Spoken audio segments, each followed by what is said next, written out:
Plan प्लाती है, तो आप जैसे बुद्धू के साथ जुड़ना कौन पसंद करेगा? सामने वाले बोलेंगे इसको प्लान तो करना नहीं था, प्लान तो इनकी प्लान करने आती है, तो हम इसके साथ क्यों जुड़ेंगे? इसलिए प्रभाव आपका पड़ना चाहिए उसके ऊपर, जिसके पास जा रहे हो उसको आपने कन्विंस करना है, क्योंकि आपने काम करना उसके साथ। कि बहुत सारी बातें मैंने पढ़ा है, कुछ बातें ऐसी होती है जो सिखाई नहीं जा सकती, सीखनी पड़ती है। जैसे गुरचैन जी का बता रहे थे, दूध गाय दूध देती नहीं, निकालना पड़ता है। कुछ बातें ऐसी है जो हम सीखते हैं, सिखा नहीं सकता, कोई नहीं सिखा सकता, किसी के सिखाने से आ ही नहीं सकती। हम देखिए व्हाट्सएप है, फेसबुक है, इंस्टाग्राम है, ये हमने कहाँ से ट्रेनिंग ली है? कहाँ हमने क्लासें अटेंड की है, कोई कोर्स डिप्लोमा डिग्री की हो इसकी? ऐसी सिल्कियां चला चला के वेबसाइट खोलने में क्या उसमें बम चलता है, उसको खोल कर देखते रहो क्या है इसमें, क्या है इसमें, क्या है इसमें, क्या है, सभी कुछ। इतनी बढ़िया वेबसाइट रेनेट स्नोवा ने बनाई है, इतनी महंगे, इतने पैसे लगा कर बनाई है, इतनी आपको सौखी वेबसाइट बना कर दी है कंपनी ने। किसी वेबसाइट का विजिट करना और फिर इसके पे आना, आपको पता चल जाएगा कितनी शानदार, क्योंकि हमने वेबसाइट पे काम किया इसलिए हमें पता है। खोल खोल कर देखते रहो, कितना बिजनेस डला, कितना आपको सभी सिखाने वाली चीजें तो सीखनी पड़ेगी। सबसे पहले कुछ बातें सिखाई नहीं जाती, सीखनी पड़ती है। आज इस पे भी मुझे एक कहानी याद आ गई, क्योंकि आज काम में ऐसे चलाना पड़ेगा। एक अकबर के राज में एक चोर था, चोर अकबर के राज में एक चोर था, उसको राजा साहब ने सम्मानित किया था, बहुत बड़े इनाम के साथ उनको सम्मानित किया था। सम्मानित इसलिए किया था कि वो पकड़ा नहीं गया था कभी भी, सभी को पता था, सभी लोग जानते थे कि ये चोर है, लेकिन उसको कभी भी किसी ने पहाड़ पे जहां चोरी की थी किसी ने पकड़ा नहीं उसको, इतनी बड़ी क्वालिटी थी उनमें। राजा साहब ने उनको सम्मानित किया, क्योंकि चोर और साध में सिर्फ से सिर्फ यही फर्क होता है, चोर का रास्ता अलग होता है और साध का सही होता है, और कोई फर्क नहीं। जितना चोर अलर्ट होता है, सतर्क होता है, उतना साध कभी नहीं हो सकता। आपने देखा ना, सोचा नहीं कभी आपने, चोर किसी के घर में चोरी करने जाता है तो सारे लोग वहां सोए पड़े होते हैं, वहां चोरी करके ले जाता है। आपके घर में कोई आपको रात को वॉशरूम करने के लिए भी उठना पड़े ना, जब कोई चीज ढूंढ ली पौने में, तो आप 2-3 बार घुटनों को, अपने घुटनों को ठोक लेते हैं मंजे से, बेड से। अपने घर में ही हमें पता नहीं चलता कहाँ होना। तो चोर कितना सतर्क होगा, उसका रिदम, उसके चलने की ताल, उसका रिदम, सांस का रिदम, सांस भी कैसे लेना है, सभी उसको नॉलेज होती है, कितना सतर्क होगा वो। तो वे जब उन चोर को सम्मानित किया जाए तो उनका बेटा था, उनका बेटा था, बेटा बोला पापा जी मुझे ये गुर सिखा दो, आप इतना बड़ा गुर लेके घूम रहे हो, मुझे भी सिखा दो चोरी करने का गुर, आप कभी पकड़े नहीं गए पूरी दुनिया में। वो कहता बेटा ये सिखाया नहीं जाता, सीखना पड़ता है, अगर तू सीखना चाहता है तो आज चल मेरे साथ, मैं आपको एक ट्रेनिंग दे देता हूँ। तो वो अपने बेटे को साथ लेकर चला गया किसी घर में चोरी करने के लिए। तो पहले कच्चे मकान होते थे, उन जो वो पिता था वो ऐसे सन लगा रहा है, मतलब पाठ कर रहा है अंदर घुसने के लिए घर में, जैसे कोई मूर्ति कर रहा हो, इतनी शिद्दत से प्यार से कर रहा हो, सन लगाने की सब्बल से खदाई कर रहा है, जैसे कोई मूर्ति कर रहा हो, इतने प्रेम से, इतने शांति से। नहीं तो चोर की धड़कन जो है, आम आदमी की धड़कन जो है 70 से और 60 से 80 के बीच रहती है, लेकिन चोर की धड़कन कितनी हो सकती है आप अंदाजा लगा सकते। लेकिन उसके शांत मन ना हो, मतलब जैसे कोई कलाकार मूर्ति कर रहा है ऐसे हो सन लगाता।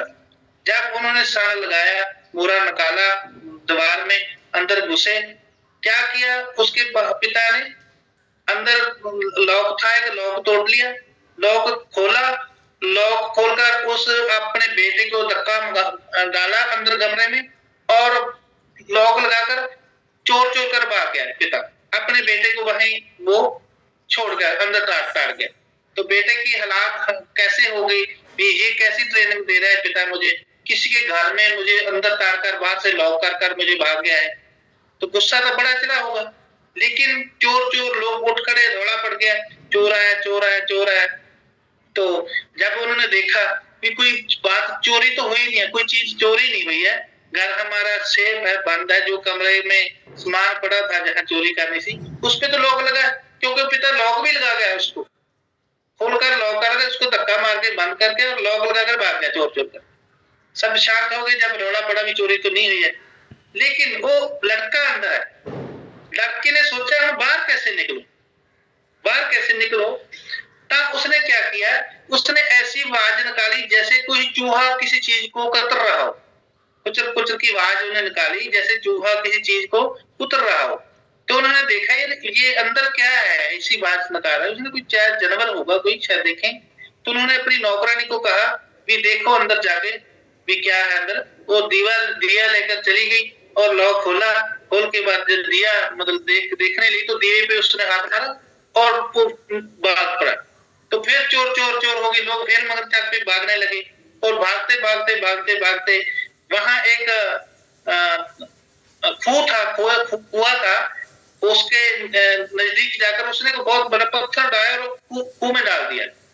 तो आप पासे कभी कहीं शुभ गया, लोगों ने देखा ये कुएं में छलांग लगाया, ये तो मर गया, देखा थोड़े से तो वापस हो गए। तब उसने उससे सांस चढ़ी हुई थी, सांस ली, तब जाकर सांस लेके घर पहुंचा। घर जो पिता था वो चादर उड़कर लेटा हुआ था आराम से, तो उसने चादर उखाड़ी, उसने कहा क्या हुआ, वो कहते तू आ गया, वो कहता मैं आता गया, लेकिन मुझके साथ क्या किया, वो कहता तू आ गया ना घर में, सुबह बात कर, तो सुबह कैसे हुई, मैं आपकी गर्दन काटूं अभी, आपने मुझे ये कैसी ट्रेनिंग दी, कैसे ट्रेनिंग देते हैं। वो कहना सुनना चाहता है, अभी सुन। फिर पहले तो ये बता, मैंने आपको कहीं कोई ऐसी ट्रेनिंग दी थी कि आप चूहे की आवाज निकाल सकते हो कुतर कुतर करने की। वो कहता नहीं। फिर दूसरे नंबर पे मैंने आपको कोई भागने की कंपटीशन लड़ाया हो, आपकी ट्रेनिंग कराई हो, अभी आप दौड़ सकते हो अच्छा, क्योंकि दौड़ भी अच्छा तभी सकता है जब पीछे दांत वाला हो, पीछे कोई दनाली लेकर भाग रहा हो तो उससे अच्छा दौड़ नहीं सकता सामने वाला। आपको मैंने कोई ऐसा ट्रेनिंग दिलाया हो जिसे आपकी जो हमने रेस लगाई वो भी बहुत ज्यादा, पर कहना नहीं कभी नहीं भागा मैं तो इतना भागा कभी जिंदगी में, कहना कभी नहीं भागा। और कहता सुबह जाना उस कुएं के पास, उतना बराबर का पत्थर उठाकर देखना, आपने अभी उठा के देखना, आपसे उठेगा नहीं वो, लेकिन रात का आपने वो पत्थर इतना बड़ा उठा कुएं में फेंका।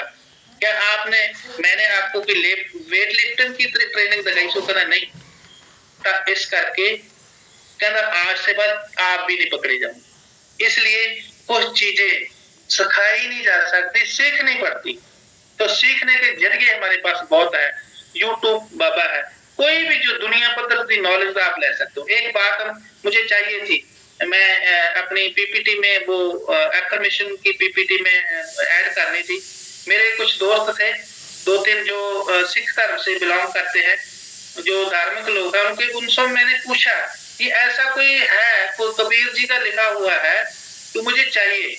या उसमें था सिमरन में मन लाइए, सिमरन में मन लाइए जैसे कीट परंग, विसरे अपने आप को हो जाए तैसी रंग। एक भृंग होता है, आपने देखा होगा, मिट्टी का घर बना लेता है और उसमें एक अपना लावा छोड़ देता है और एक साधारण कीट को लेकर उसमें बंद कर देता है, ऊपर से बंद कर देता है और उसके ऊपर एफर्मेशन करता है अपनी भाषा में। वह तो भी भी करता है, लेकिन अपनी भाषा में ये कह रहा है कि तू कीट नहीं है, तू साधारण कीड़ा नहीं है, तू भृंग है, तू भृंग है। दोबारा सुन लेना, सिमरन में मन लाइए जैसे कीट परंग, विसरे अपने आप को हो जाए तैसी रंग। भी एक कीट, एक साधारण कीड़ा नु भृंग बना सकता है एफर्मेशन करके, बार बार कह के रिपीट करके, तो क्या नहीं हो सकता। तो मैंने वो मुझे चाहिए था वो, तो मुझे मिल नहीं रही थी। मैंने बहुत सारे लोगों को पूछा जो मेरे